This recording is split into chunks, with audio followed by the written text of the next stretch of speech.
it's a no-go. I will, under very few circumstances, will I ever support any effort to disrupt international trade. It's not a capitalism thing. It's not a Yes, it function. is a capitalism thing, though. Like, I mean, you want to talk about disrupting international trade when people have those general strikes? That's disrupting international trade. In fact, back before unions fought and won the right to go on strike, the thing that they were sent to prison for was restraint of trade. Like, literally, what you're describing is the argument that fucking um, assholes with monocles and pipes 100 years ago used to use for why you absolutely have to occasionally hang a few trade unionists because they're restraining international trade. In fact, I mean, this was the argument for why the Opium War had to be fought, because China, by not wanting to have Britain flood them with fucking opium and turn everybody in the country into junkies, were was restraining international trade. This is a fucking retro ass bad take that he's got here.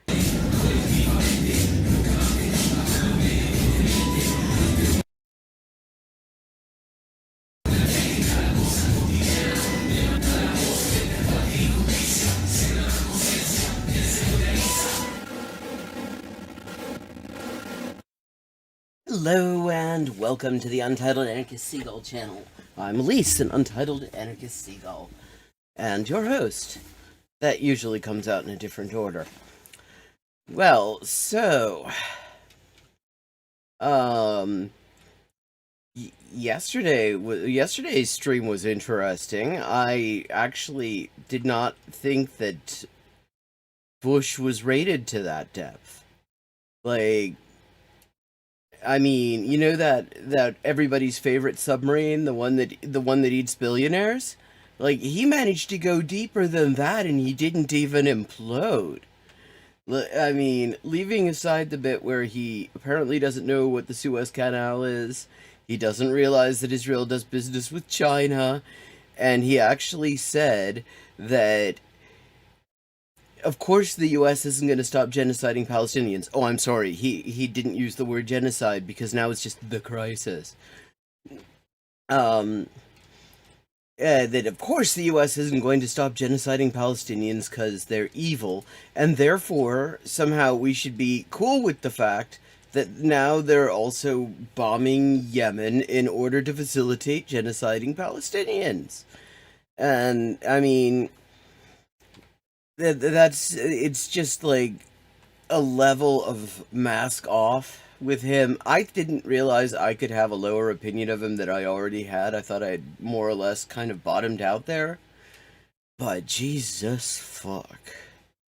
But I mean, we really do need to sort of strap in and brace for bad takes, because we're like getting into the election campaign and we're about to hear why Genocide Joe, Butcher Biden, as Claire Daly put it, which I thought was really good, why Butcher Biden is the lesser evil, because if Trump gets in again, then there'll be all sorts of attacks on LGBT rights and migrants and people of color, you know, like there are right now, like literally that are already happening.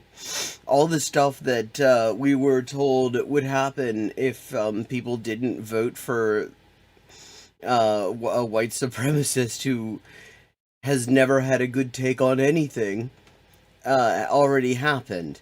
And now we're going to be told, oh, well, you know, yeah, I mean, yeah, he's a genocidal fuck, but there's a bigger picture or something like that. And it's like, the bigger picture does not involve actually any improvement of anything. Hey, Riveroon, like, he managed to get in and do absolutely nothing for any of the people whose votes he needed. Does anyone seriously think that he's going to turn around, having demonstrated that not only can he get elected despite the fact that nobody likes him, but get re-elected despite having delivered nothing to anybody? Like, everything got worse. Abortion rights, gone. trans rights are at this point, like, trans people are criminalized in one way or another quite explicitly under state law in 68% of the continental landmass of the United States, including, like, here where I am right now. And despite the fact that the Democrats control the federal government, which has all sorts of powers to deal with exactly this kind of situation, thanks to legislation that was enacted in the aftermath of the Civil War, specifically in contemplation of the possibility that state governments and people acting on their behalf might conspire to take away civil rights of, like, vulnerable and marginalized groups in those states. Like, that, I mean, that's a federal offense. You could prosecute for that. He's doing nothing about it. I mean, this whole thing is like, maybe we'll help you out if you reelect me. And I'm sure we're gonna hear Vaush explaining why we need to vote for this motherfucker too. And it's like, I used to make the argument that there was a marginal utility voting for Democrats. I used to believe in it, but it got hard to make that fucking argument.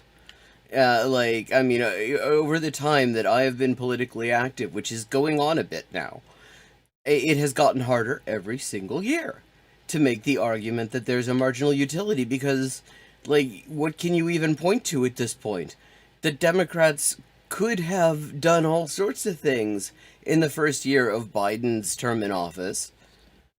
And, I mean, that almost certainly would have guaranteed that the Republicans would just not even get a look in Congress if they'd done them. If they'd, like, protected abortion rights federally. If they'd protected LGBT rights federally.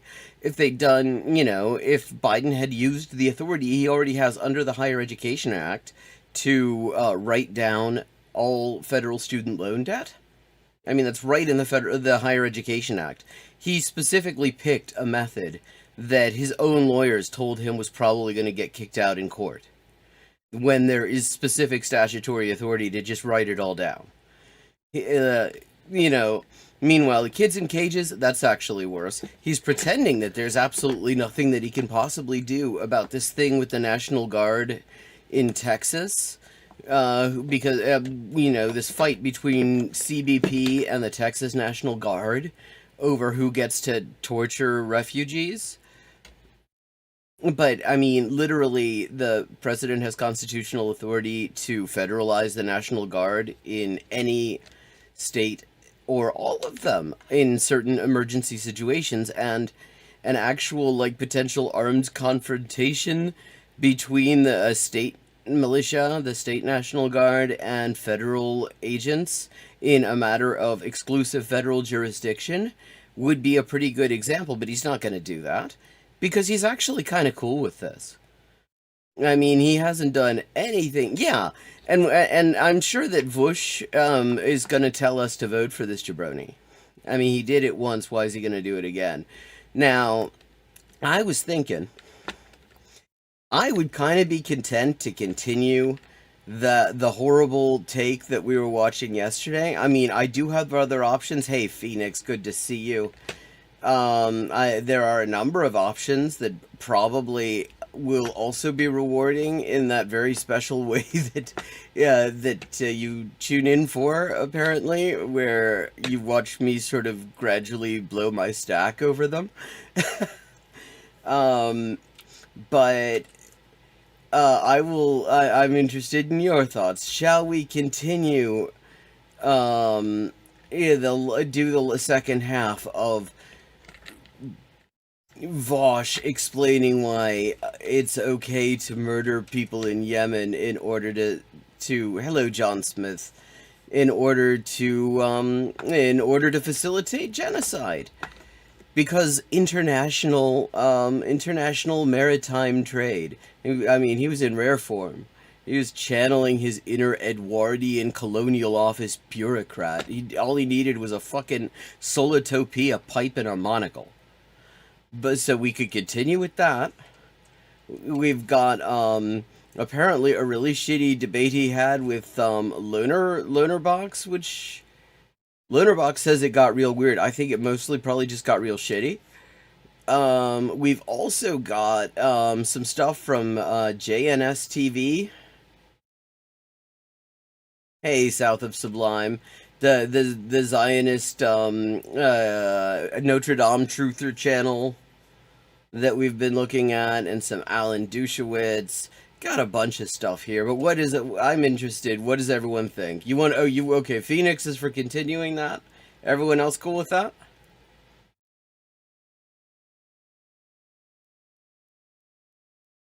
I mean, the best part, Phoenix. I don't know if you were here for. I didn't see you in chat yesterday. Oh, it's only 7 minutes left. Okay, cool. He starts out by saying that like everybody from like all the leftists and like Majority Report and everybody else says his take sucks, but he is getting a lot of applause from like conservatives and liberals, and this did not. Hello, anarcho clonarchist. How you doing? Oh, okay. I mean, usually that's the sort of thing that should lead to introspection, but no, he just puts it right out there. Yeah, yeah, the libs love it. Antibiotics, their food supplies come in through import, and as Oh, those that's right. imports He's get more explaining expensive, that and ex he's explaining that if the Yemeni sanctions on Israeli shipping continue, people will have trouble getting, their food and medicine and stuff that's imported. I mean, and it's true, delays like that can really suck. I mean, like, for example, Gaza has been waiting to be able to have incoming maritime traffic for 17 fucking years. For, for like 100 days now, they have had to make do on about a day's worth of food and water. Except it wasn't a day's worth in the first place. They had to, back when that was like what they got on a daily basis, they still had to supplement it through smuggling.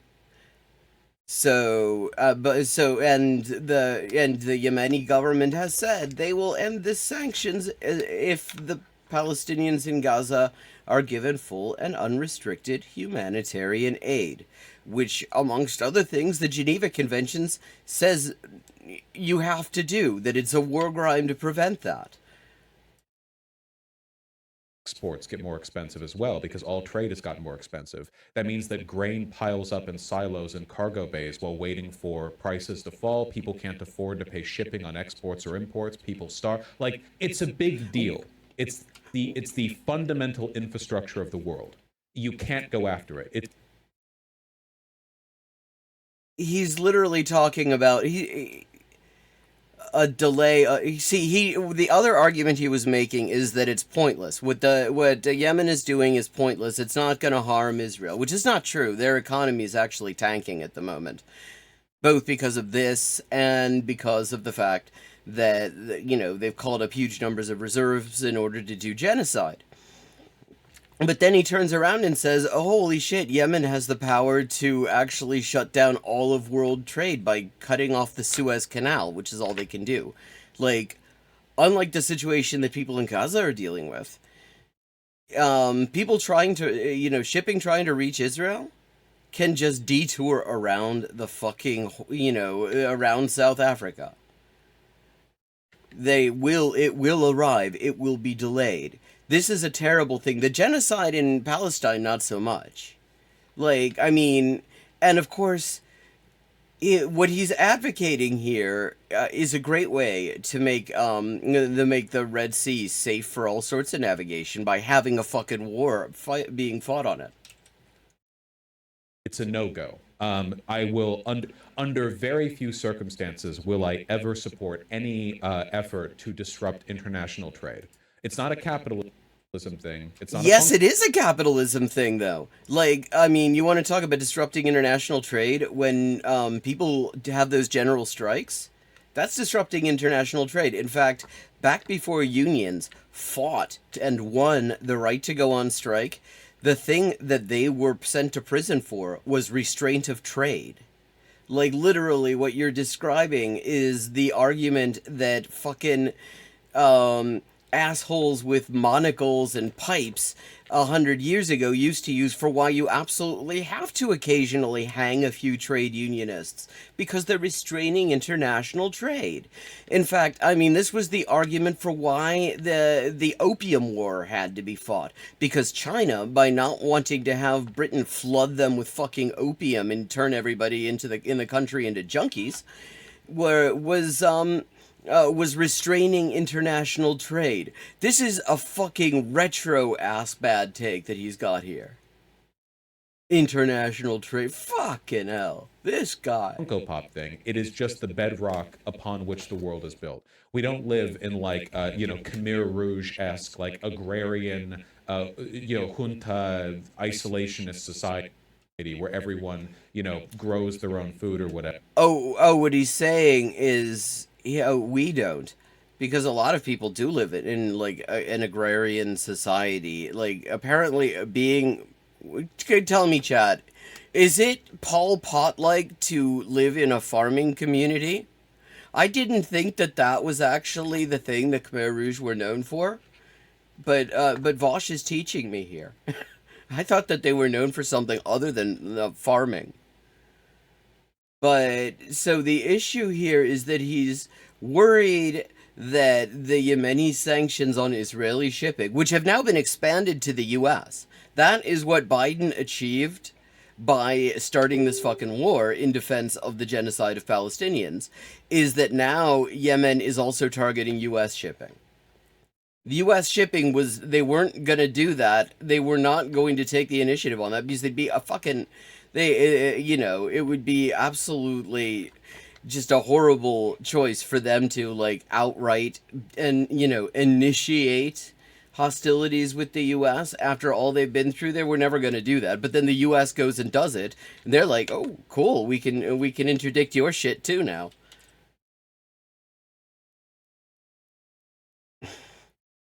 Hello, I don't know nothing. Where do you even get a monocle?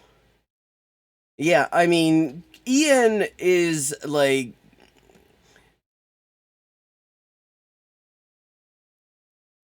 Well, no, apparently, according to Ian here, what makes something Khmer Rouge-like is if there's farming going on.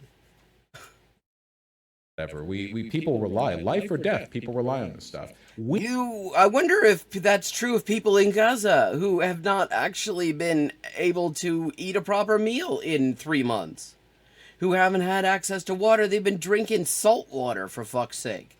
They've been drinking any fucking liquid they can find because the U.S. and Israel refuse to let food and water in there. Okay, there are... I need to get some figures here real quick before I say what I'm going to say, because I want to make sure I get it exactly right. Number of people experiencing hunger in the world. Okay. Let's see. That's World Vision. Global hunger numbers rose in 2021. Okay, we got numbers for 2023, at least. 333 million, so it's gone up since 2021. This does not surprise me. World Food Program of the UN calls it a global food crisis. So, more than 333 million people are facing acute levels of food insecurity. Now, I point this out because 80% of the people currently experiencing what is technically referred to as catastrophic hunger or famine live on the Gaza Strip.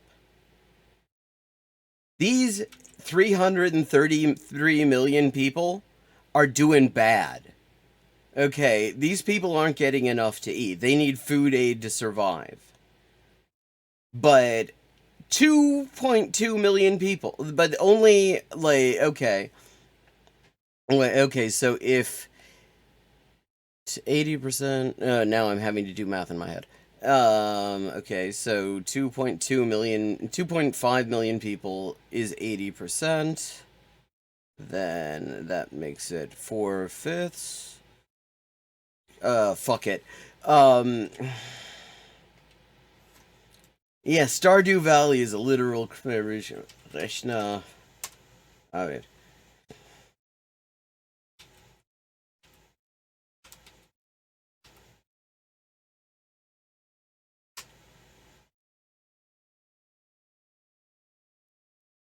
Okay. So of okay plus.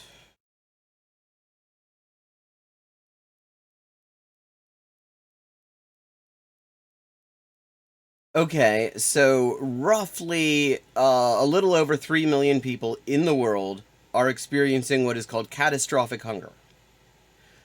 Only 625,000 odd of them live anywhere other than the Gaza Strip. Like, that is how bad it is. Like, those 330 million people, according to the World Food Program, let me drop this link in chat so you can see what I'm looking at. Those people are doing really fucking bad. But they're still not doing anywhere near as bad as the little over 3 million who are experiencing catastrophic hunger. And that's what he's like sort of like dismissing. I mean, and it's really fascinating to me because we've all seen how Vaush gets really, really excited over imaginary white genocide that he makes up in his head. He really freaks out over that stuff, the white genocide he makes up in his head. But when he's looking at actual like real genocide that's actually happening by his boy Brandon, suddenly it's like, well, I mean, if we can do it without any disruption to international maritime trade, I guess you can stop it. I mean, and what's wild about this is a worse take on this than the last thing of his that I saw, which was like a couple of weeks ago, where at the very least he acknowledged that it was a genocide, and in this thing he only calls it the crisis. We in America or the West are wealthy enough that we can ride out the cost of trade disruptions, the Suez Canal crisis. But I'll take a look. We found the He'll crisis take with a the look. Suez. He doesn't know about the Suez Canal crisis. Like, he literally this time.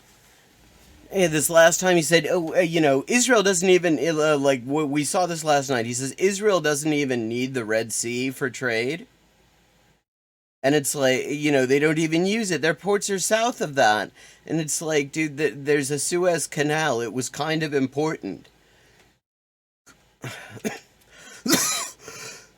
the ship that ran aground. Sorry. Very funny because it's objectively funny. But if you would, why don't you look up what that blockage in the Suez Canal, which is effectively what the Houthis are doing again in the Red Sea. Well, except they're not actually doing that because they are letting everybody except Israeli owned, Israeli registered, and Israeli originating or Israel bound shipping through there. It's only since Brainbox Biden decided to start this fucking war that they're also targeting U.S. shipping. Why don't you look up what that did to some poorer countries, what that disruption in trade meant to them? Let's remember, since Ian doesn't actually know anything about geopolitics and certainly not about the world economy, that the way those ships work for the poorer countries is that they're taking stuff out of the poorer countries to put behind him in his room. People in the poorer countries, for no money, make the shit that he's got in his room. It goes on one of those ships and then he buys it. These ships are not like bringing lifelines to the poorer countries. They are literally doing the exact opposite. Yeah, exactly. And he had a really wild argument for why and his explanation for why you couldn't just say, oh, the Suez crisis he was saying was objectively funny, was kind of funny, actually, except it does hurt his argument to say so. Because there was that ship that got wedged in the Suez, and everybody had to detour around it. And it's kind of undermining his argument, because that didn't cause a huge crisis, actually. He had a whole thing yesterday where he said, well, they might not stop it if you stop the genocide, and also the U.S. is evil, so they're not going to stop the genocide, and therefore it's okay for the U.S. to do this. After all, they did order Yemen to stop. Because on our side of things, we got our Shein and Alibaba deliveries a little bit late, but a lot of countries were full on panicking. I mean, we're talking like they needed that shit, not that they're the ones who are making that shit. to take away from the fact that the Suez Crisis was objectively hilarious, but like it is. He doesn't know about the Suez Crisis. He thinks that's the Suez Crisis when that ship got wedged in there. The Suez Crisis was in the 1950s. It was it was Britain's last hurrah to try to stay the dominant imperialist power in the Middle East, and they got their asses kicked. I was confused too because he says something about reading about the Suez Crisis. I mean, and the Suez Crisis that everybody else who doesn't get all their knowledge of history from fucking memes knows is something in the 1950s. Actually, Israel is kind of heavily involved in that.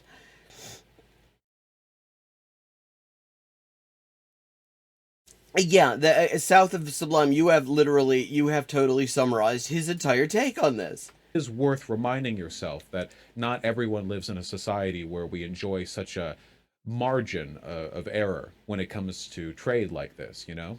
Sometimes He really does not understand how trade works. the consequence of lacking trade is that people just die. Leftism nowadays seems very isolationist. Yeah, that was his other thing. He thinks that joining with the overwhelming majority of the world in opposing this war and the genocide is isolationist. He thinks isolationism is when bomb don't drop. I'll tell you, the poor, suffering third world does not appreciate what the Houthis are doing. Where do you think all the stuff on those ships came from in the first place? They're the reason that you've got fucking bananas in December and January. Well, actually, I mean, wait a second. He's in California. I've seen bananas growing in California in February, actually. Well, no, I wasn't there in February, but December, certainly. I've actually seen bananas growing there. So, I mean, bad example. But, I mean, he seriously seriously thinks, and this is a thing he's got in common with Caleb Muppet. Because Caleb Muppet thought that by requiring lower emissions fertilizers in Dutch farming, that was going to, like, take away food from the third world.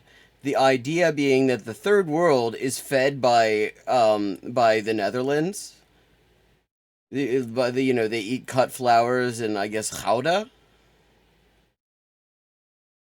But these two jabronis both seem to have the idea that the way global trade works is that we make stuff and we send it to them.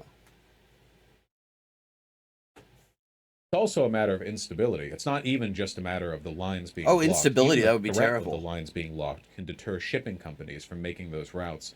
They don't want to have their stuff stolen by the Houthis or redirected or captured by the Houthis. So, well, then they can just stop. They can detour around the Suez, or they can stop delivering to Israel. oh, they raised their prices. Why not get UN approval? We did. No, the U.S. didn't actually.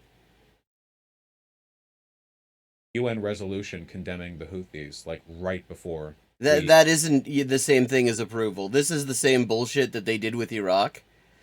There was this generic, the U.S. pointed to this generic resolution from several years before saying Saddam Hussein bad, but not actually authorizing the U.S. to invade the country, and said that's proof. Like, He started firing inland. Neither China nor Russia blocked the vote. Sending ships around Africa effectively doubles the length of shipments from Europe to Asia. oh wow, there's a wild one in the quote here. The Irish sock in his quote says, by Tanky's logic, the assumption is, I mean, the term tanky has lost all meaning. Now it just means anyone who isn't in favor of the U.S. sending tanks to places. By Tanky's logic, Morocco and Egypt are pro-genocide of the Palestinians because they aren't closing Gibraltar or the Suez. Actually, you'll find that a lot of Palestinians have been saying this. A lot of Palestinians have been saying, fuck all of these Arab states. You claim to be on our side, but when we need you, you don't do shit. That has been a standing thing that like anytime a Palestinian in Gaza gets a microphone, they say, "Where the fuck are these Arab states on this? Why?" And Egypt and Morocco are both completely in the U.S.'s pocket. It's worth noting. Yeah, you'd never hear tankies criticize Morocco or Egypt. I mean, I think even if we limit tanky to the term that the original meaning of the fucking term, it wouldn't be hard to find people, find tankies criticizing Morocco in Egypt for. Russia blocked the vote. Sending ships around Africa effectively doubles the length of shipment. Well, I mean, see, that's the thing. I mean, if the main export of the U.S. is literal garbage, what you're saying is that Vaush won't be able to travel anymore. If those ships aren't moving, how is he ever going to visit the global south? I mean, they're going to just have to put him in a regular landfill here.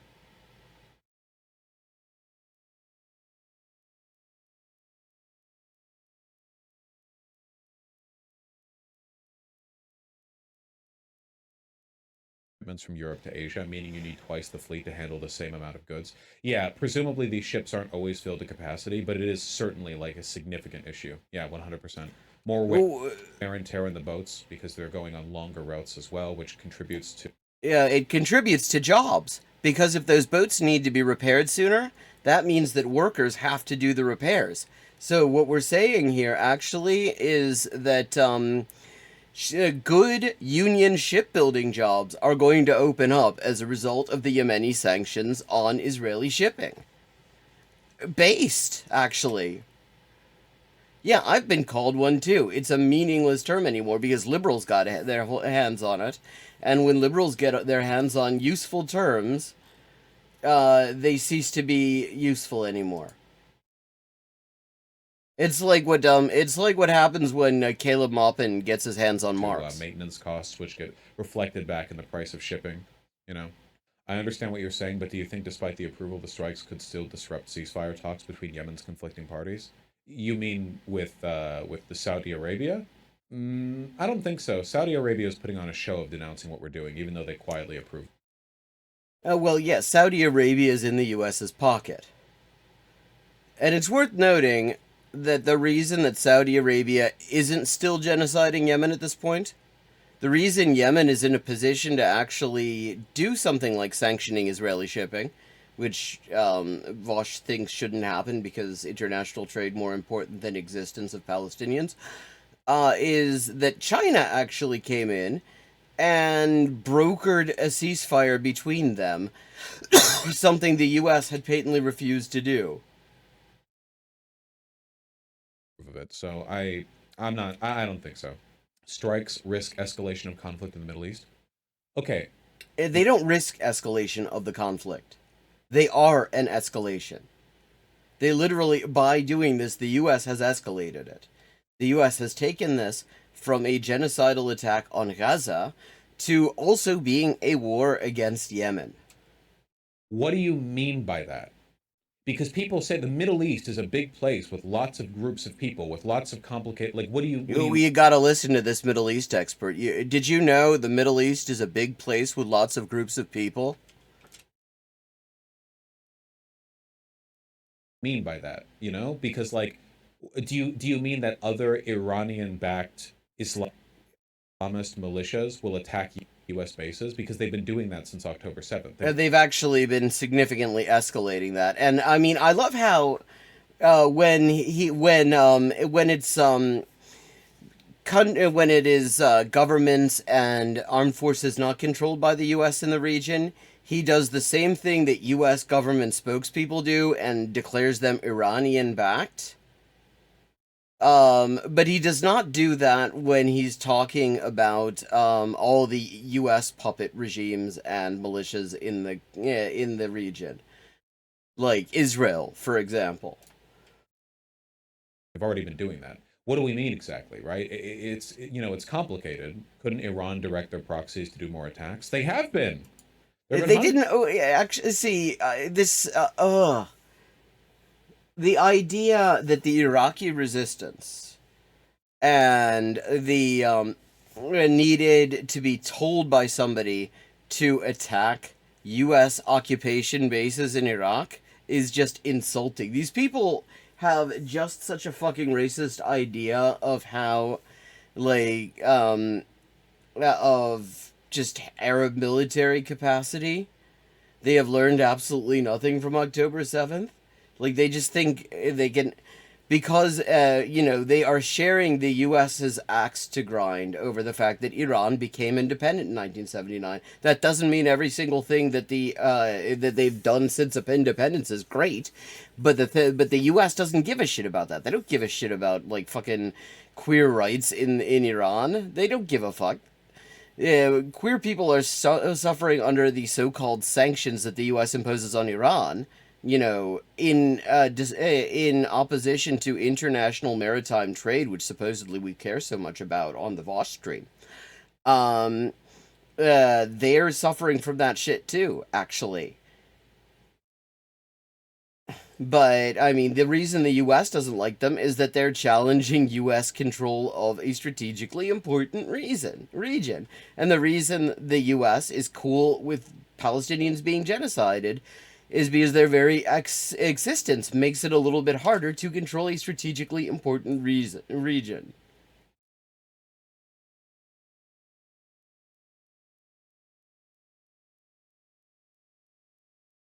Hundreds of them. Attacks on U.S. bases, Middle East, since October. We've literally shown this on stream before, so this is ever since the genocide began, lots of different forces in the region have been attacking the organ grinder rather than just fucking around with Israel. It's called solidarity, something that Vaush knows nothing about. Like an unknown variable. Okay, here we go. This is the one that popped at the top, okay? Pentagon confirms 74th attack on U.S. troops in Middle East since October 17th. 17th? Not 7th? Okay, whatever you want to choose, I suppose. Pentagon spokesman said there were no injuries to troops or damages to infrastructure in the latest attack. He's going from Fox News, because big lefty over here. But this article is from November 30th, so more time has passed. And we saw it earlier. I remember the number being around 150 attacks. And that article was about a week old when we saw it. So and all of this, though he doesn't want to acknowledge it, because he's low-key kind of for the genocide, because if you're against the genocide and you are also against doing anything about it that might disrupt your fucking lifestyle, then you're just objectively for it.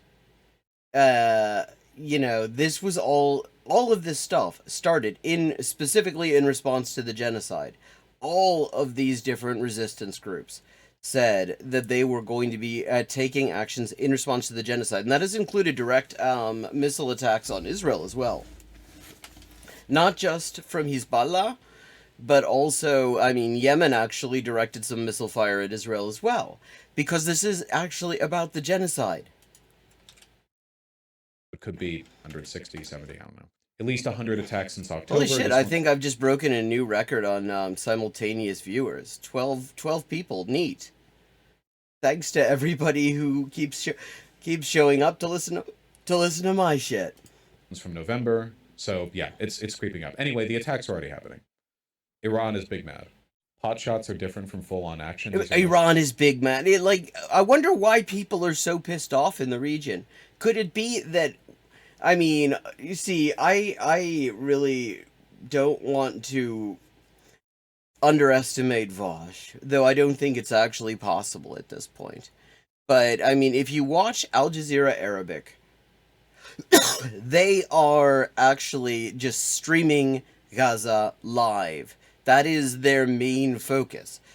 People, he might not be paying attention. He might not give a shit. He actually very clearly doesn't give a shit. But people in the region are watching this unfold. And if you're paying attention, if you're following people in Gaza, and you're following what they're having to say, and all the just horrible shit that they're living through, this is not something that you can just sort of tune out quite so easily then. Because it's not just some abstraction, okay, so they've now killed 30,000 people, neat. That's terrible. Okay, now we're going to. Yeah, now I'm going to explain why Thought Slime is wrong about the importance of capitalists in the economy. I think capitalists are very important, and I'm going to explain that by using my authoritative monotone voice.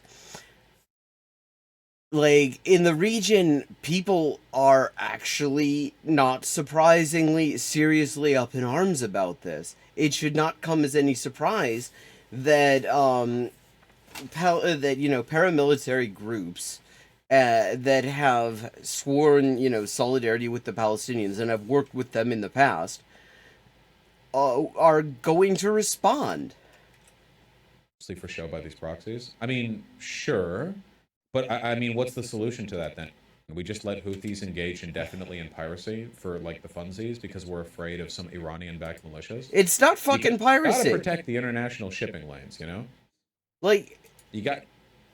It's not fucking piracy. I mean, if you're gonna call this piracy, you gotta call it piracy when the U.S. does it.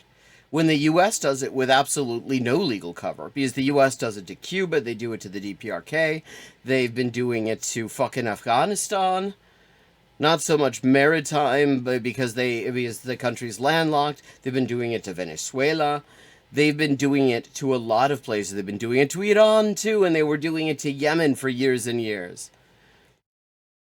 I mean, literally, you can't call this piracy and not call it piracy when the U.S. does it, or when Israel does it.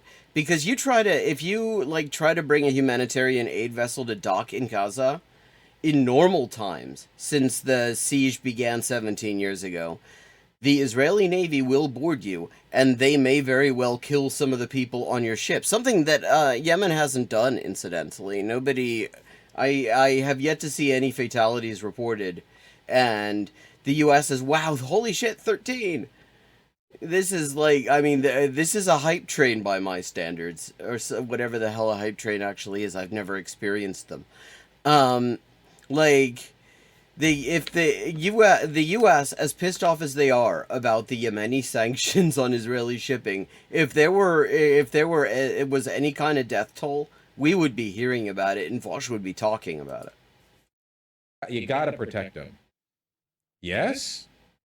What about protecting the Palestinians? Even if we try to start negotiating with Israel, what are we supposed to do? In fairness, we could have done and could still do far more with regards to Israel and stopping the crisis than we are. Yeah, literally, it would take no effort. All Biden would have to do is phone up Netanyahu and say, it's over. There will be no more weapons, no more money, no diplomatic support beyond this point. It needs to stop. The U.S. has done that before. They did it with Menachem Begin in the early 80s. I mean, Reagan was displeased with a massacre that Israel was doing in Lebanon at the time. He phones up Begin, says, you gotta stop this. Half hour later, it's completely done. Not another shot fired. He wrote he said in it to an interviewer who was his biographer that he didn't realize that he had that kind of power. But yeah, the U.S. has that kind of power because Israel has no air force without the U.S.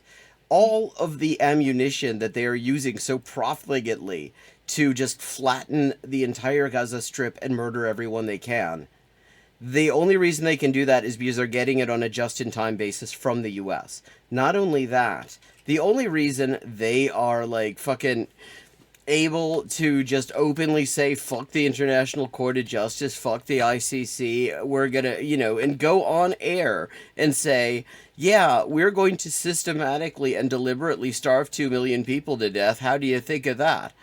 The reason they can do that is because the U.S. blocks all attempts at legal accountability for them. If the U.S. were ever to get out of that business, they would be so utterly fucked. Because every time they do this, they become bigger pariahs internationally. They become more isolated. There is more pressure to actually hold them accountable. And right now, the U.S. is stemming that pressure because the U.S. has enough power and influence to prevent that, especially because the U.S. is on the Security Council, and the Security Council can derail prosecutions at the ICC. if the U.S. ever wanted to drop Netanyahu and Israel in it, they could drop him in it so far he wouldn't come back up. He'd be like that fucking submarine.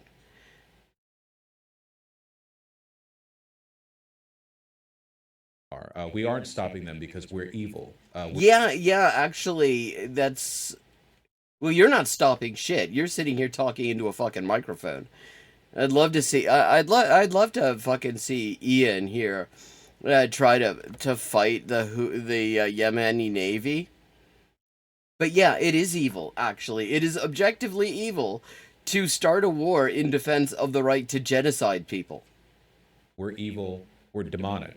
If we weren't demonic and weren't evil, then we could do more. But we, unfortunately, are demonic. No, it isn't a matter... Okay, it's not could, it's would. And it's not... And the thing is, I mean, what he's doing here actually manages to be somehow worse, because he's making it look hopeless. The reality is that for all of the solidarity that people have expressed, which has been just, I mean, impressive in terms of how much of it and how long it's gone on for, in terms of actual disruption, in terms of ungovernability, in terms of the sort of stuff that could actually put real pressure on the government to stop this, the surface has barely been scratched. And here's Vaush saying, oh, it's literally impossible. And I guess it is impossible if you rule out anything that might get in the way of trade. But if you don't, the supply chain for this shit runs right through this country. It would be trivially easy if you know the routes, and there are workers out there, because it's workers all the way down. And most of the working class in this country hates what Israel and the US are doing to the Palestinians. The polls are very clear on that. Somebody knows exactly what the important routes are. Somebody would know exactly how to disrupt them in very sensitive sorts of ways. It would not be hard, but of course it would get in the way of international maritime trade. And we wouldn't want that, would we? And are evil, so we're not doing shit. That's how it is. We'll see if... welcome back, South of Sublime. That sounds... Hopefully it wasn't too cold. It's bloody freezing here. Involved at any point, like if Hezbollah actually commits to an invasion, that could be spicy. You want to talk? I mean, they took out one of the most important surveillance and air traffic control bases of the Israeli Air Force quite recently. The video was analyzed and discussed on Electronic Intifada's live stream. John Elmer is a good person to follow if you want to know what the resistance is doing and you want to hear good analysis of it, and see the just amazing fucking videos that they're posting. I mean, that's the wildest thing about all this, because you go to Israeli fucking TikTok, and you look at the resistance videos, and it's these young guys with just absolute just precision and fucking like amazing courage running up at point blank range and taking out tank columns. Okay. They run up at point blank range, they do their thing, they get the fuck out of there, and then they live to tell the tale and they show everybody exactly what they're doing. And it is like, I mean, I think it is exactly what people in this situation would hope for in a fighting force that they had. To be, that they would be like this fucking on it. On the other hand, you get Israeli TikTok where you get this prick, this absolute shit goblin, who puts on a fucking dinosaur costume to load artillery shells, big ass artillery shells, into their big guns so that they can blow up people's houses in Gaza. It's like the level, the juxtaposition, I mean, the contrast could not be starker. Holy shit, 15 people. Holy shit.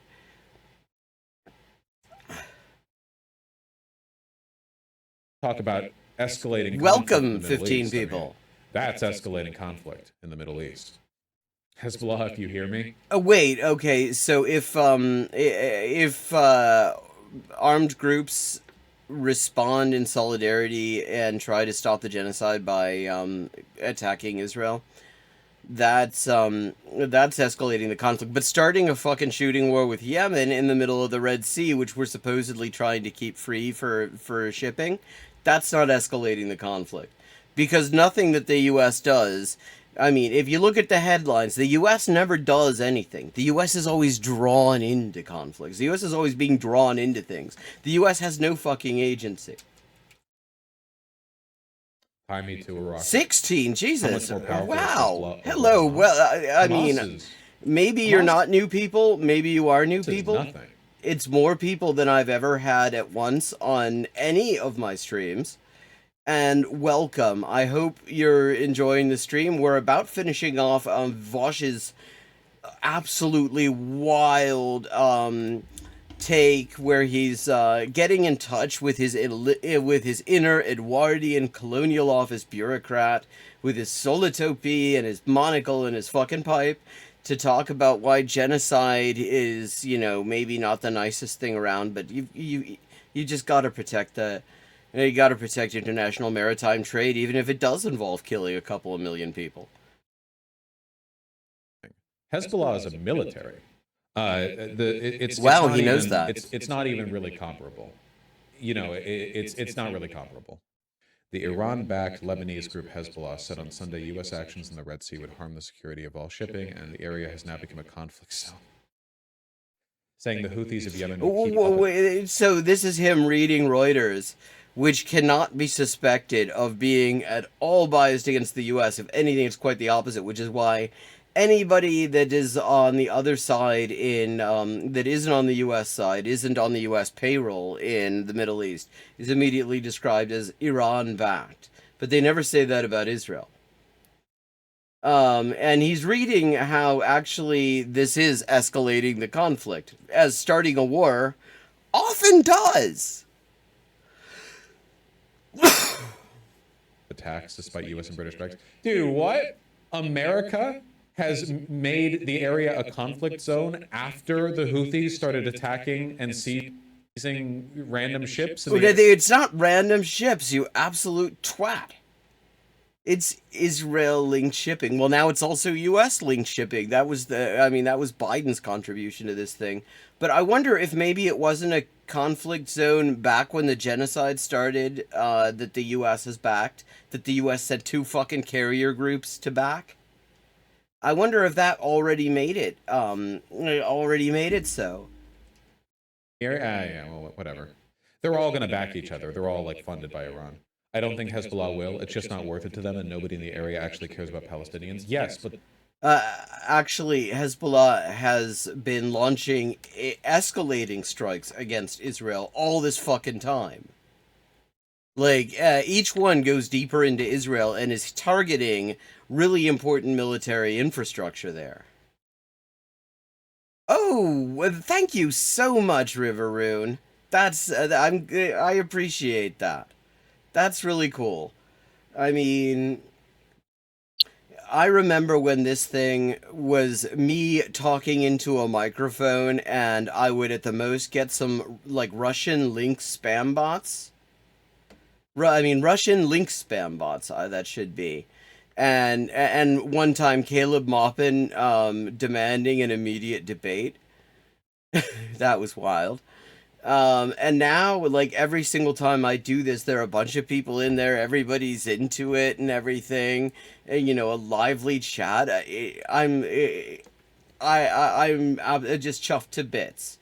Like, thank you, thanks to everyone who has decided to find this thing interesting. I appreciate it.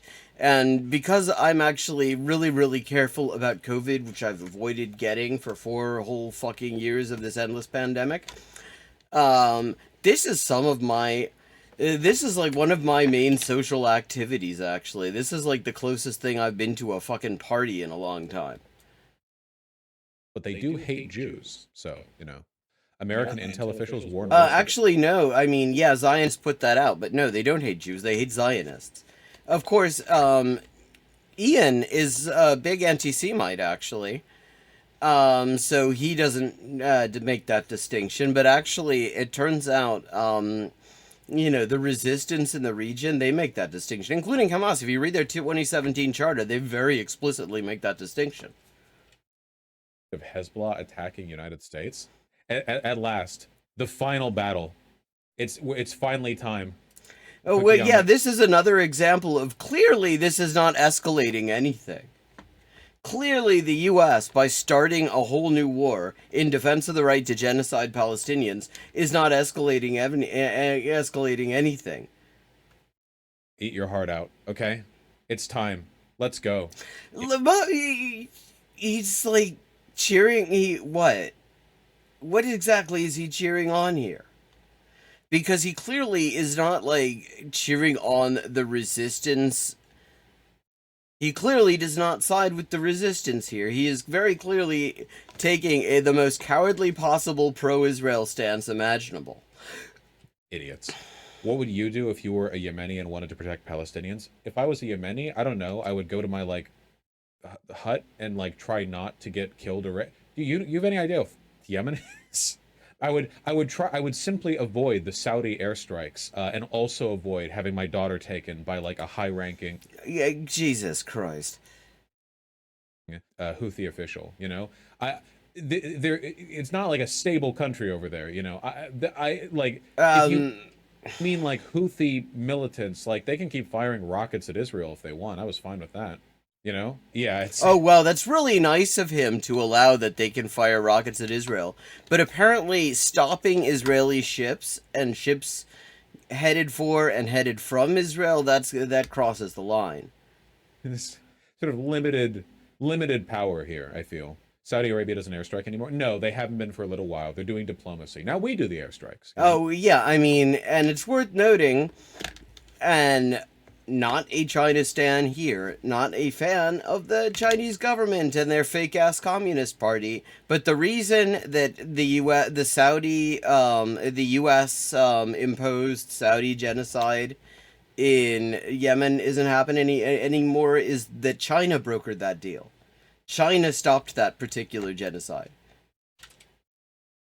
Can Lebanese rockets reach us? Yeah, Houthis not us, but they can certainly reach the U.S. occupation forces in the region. I mean, the U.S. is occupying quite a few places in the Middle East. That has expanded steadily over the past 2 decades.